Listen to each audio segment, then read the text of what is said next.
Hey guys, welcome back to the channel. My name's Craig, and if this is your first time here, then please don't forget to hit that subscribe button.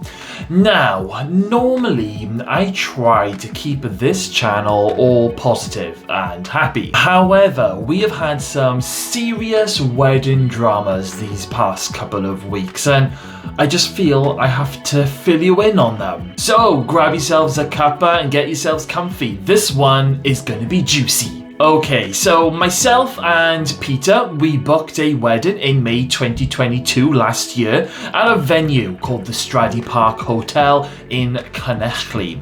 It's a lovely venue. It's easy access for most of our family members who live in Wales and easy access for most of our friends. Now, for the past 13 months, we've been doing a lot of wedding planning. It's literally weddings, weddings, weddings. Anyone who has been married or is currently planning their own wedding will know that it can get a little bit stressful. Nevertheless, we were really on the ball with being organized. We were super happy. We were getting everyone booked in, like our photographer, entertainment for the guests, getting all the wedding invitations created, which, by the way, I made my own invitations.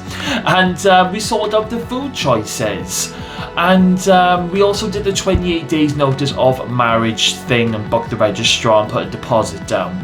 And then the wedding is cancelled. More than 200 asylum seekers will be housed at the Stradey Park Hotel from July. The council revealed it had now received written confirmation from the Home Office of the plan to house a maximum of 207 people across 77 rooms at the hotel from July 3rd. Hundreds of people's weddings destroyed due to the owners of the hotel, Sterling Woodrow agreeing to house the asylum seekers.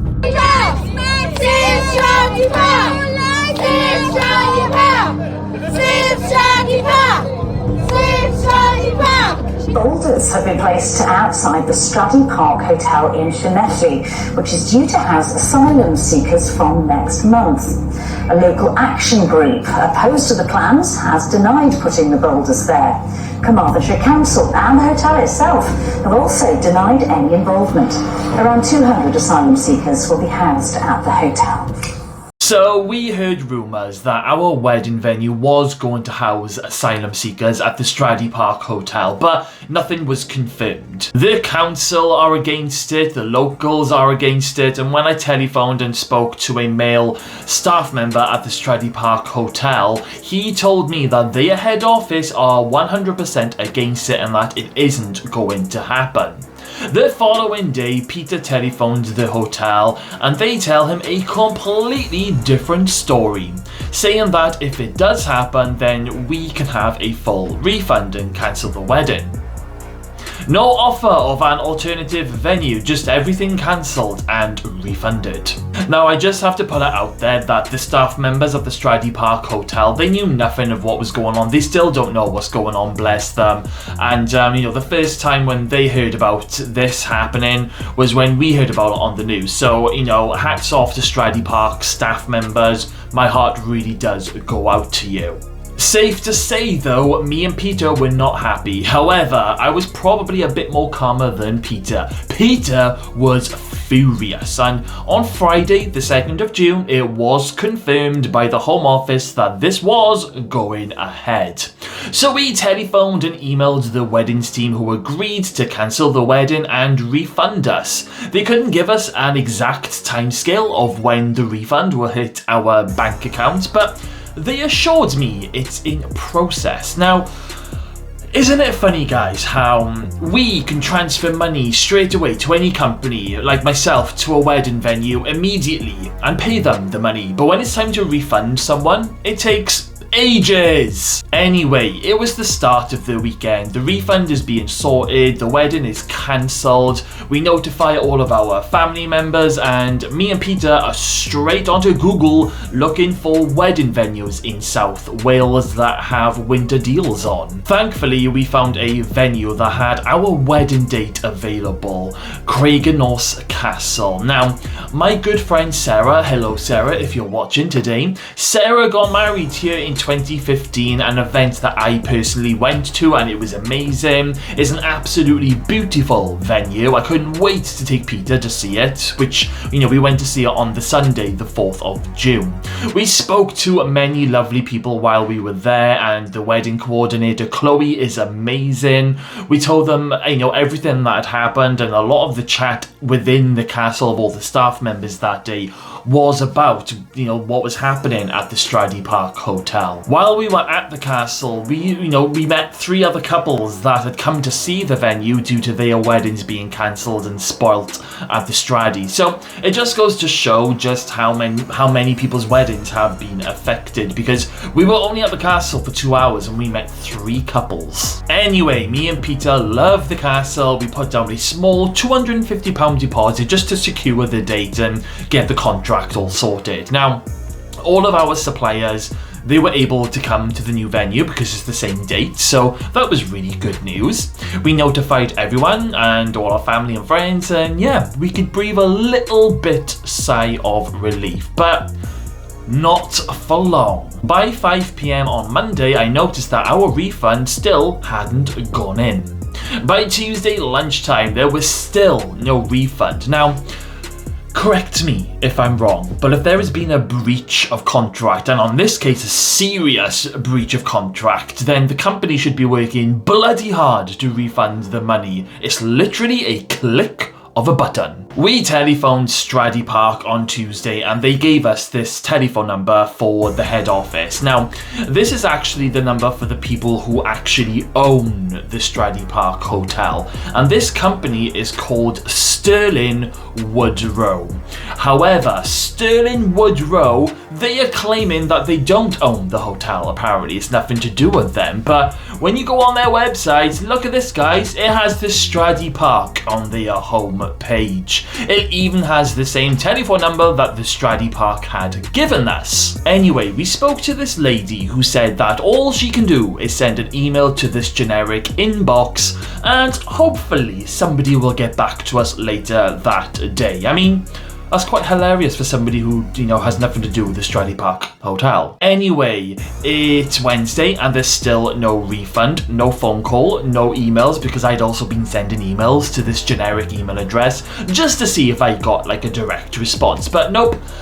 Nothing. At this stage, I'm starting to really lose my head. It's like, don't force me to have to cancel my wedding and then continue to mess me and my other half around. Now, guys, I'm a really nice guy. Do not treat me like a mug.